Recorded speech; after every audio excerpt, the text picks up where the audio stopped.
There's so many people who say, it's not even where people are saying they can't believe that you're saying this. They're saying thank you for calling truth to this, and thank you for saying the things that need to be said, even though it's not pretty, even though that's not fun, even though these aren't topics that we'd like talking about.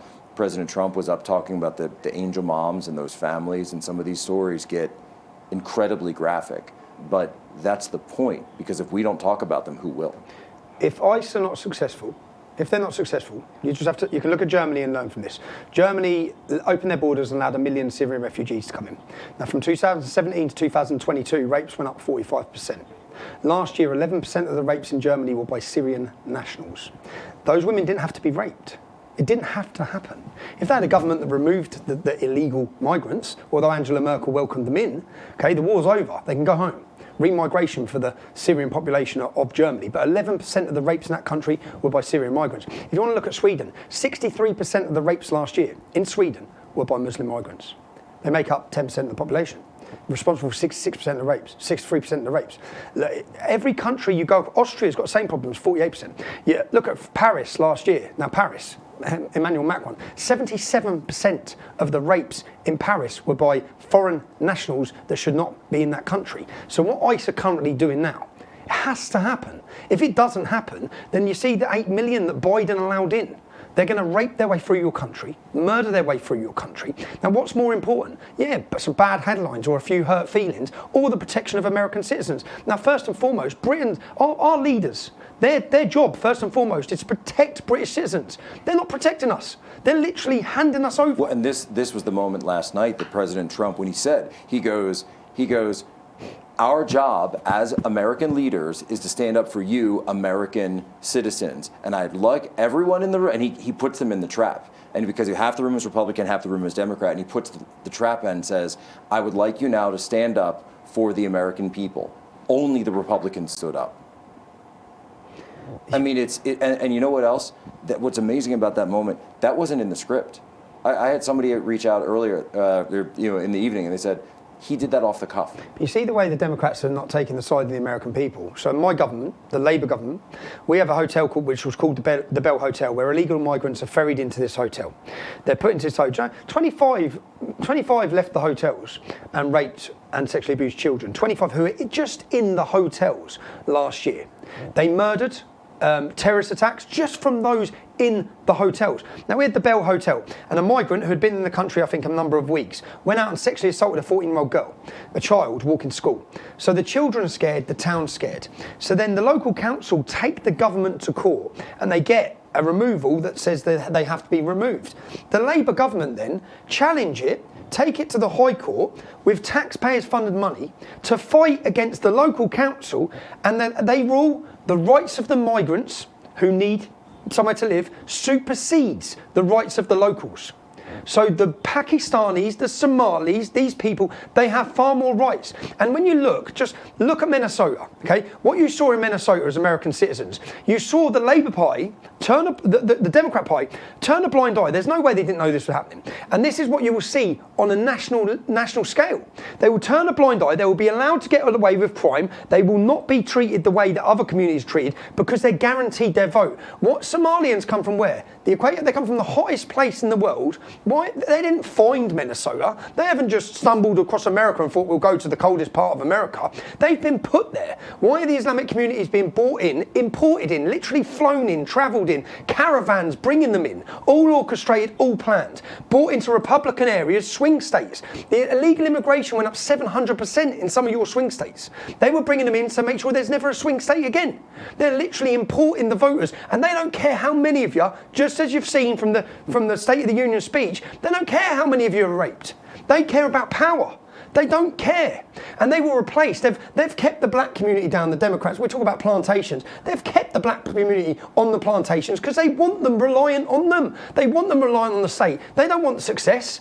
They don't want them aspiring to be better. They want them hating and blaming and being reliant on the state. And that's what they're busy importing. And I'll give you an example. My hometown of Luton. I looked in 2013. When I was born in 1982, there's one mosque, there's now 45. Now in 2013, I sat and looked looked at the projected growth forecast for communities in the town on the government's website. Now, by 2030, which is a 17-year period, the Pakistani and the Bangladeshi community were going to increase by 70 to 77%. The white and black community, 1.2 to 1.4. Now, when you look at this future, that's why we're irrelevant. That's why in all the towns and cities now. When you look at these statistics, and I've seen this bandied out there, at what point do the native British become a minority in their own country? 2041. Don't believe what they tell us. So walk me through that. So 2041, so at this rate of immigration and the birth rate, and do you know how quickly, this is America, the biggest warning, like that. So I've watched it, I've seen it, I've lived it. And the way the police succumb to them, the council, the government succumb to them. Because when they start swinging seats, we have an extremist organisation, an Islamist extremist organisation called MEND in the north of England. Now, I went through the transcripts of them talking at their mosques. And what they said is, quite confidently, don't worry what they call us. Yeah? Because the Labour Party, the Lib Dems and the Conservatives, all three parties will sit down with us. Now, to the Republicans, if you don't think your leaders at some point in towns and cities will sit down with them, when they swing the vote, and now my local council are mosques. So we have 45 mosques, and they have a local council of mosques, and they have one leader. And that leader then sits down with my Labour Party and the government and says, what are you going to do for us? Because we'll give you 50,000 votes. And they organise themselves in a military fashion. 86 million Americans didn't vote last year, last election. Keir Starmer was voted in off 9 million votes. 20 million Brits didn't vote. You see the Islamic community, they vote. Their imam tells them, go out and vote for this person, they go out and vote for them. Like a military fashion, something we can't compete with. The organisation, the determined, the commitment that they have as a close-knit community, and they will use democracy to end democracy. And that's what we're witnessing. And what did we see? We just saw this exact same thing. People say, oh, it couldn't happen here. What just happened in New York City? No, New York City is the blueprint for the United States of America. My hometown of Luton was the blueprint for my town. And to the Republican politicians or the people in cities where say, well, we're not affected yet, it's coming. Wake up. And it comes that quick. You can get ahead of it. You can stop it. And you see why it's so important to me. I come for a warning to America. If you lose your freedom here, freedom's gone. Worldwide freedom's gone. If you lose it, you're the only place that still has it. And keep your guns. Because, you see, a week before I come out here, I got my 12th or 13th, I can't remember which one, 12th or 13th Osman warning by the police. An Osman warning is when the government and police have official intelligence that someone's going to kill you. Now, this month in ISIS's magazine, that they publish a magazine, it's terrorist material. They publish it every month. This month, they named me and had a picture of me to be killed. Do you know what the police tell me? So you can listen to the recording, I'll put the video out there. The police tell me, you've been named, your life's in danger, you need to leave, we can't protect you, and by the way, if you get a weapon to defend yourself, then you will be prosecuted. Okay, so my government, in a 2 to 3 year period when ISIS were big in Syria under the Islamic State, 4 times as many British Muslims went to join ISIS and fight for ISIS than have ever joined the British military in 50 years. 4 times as many. And guess what? They're back, and they're in my hometown.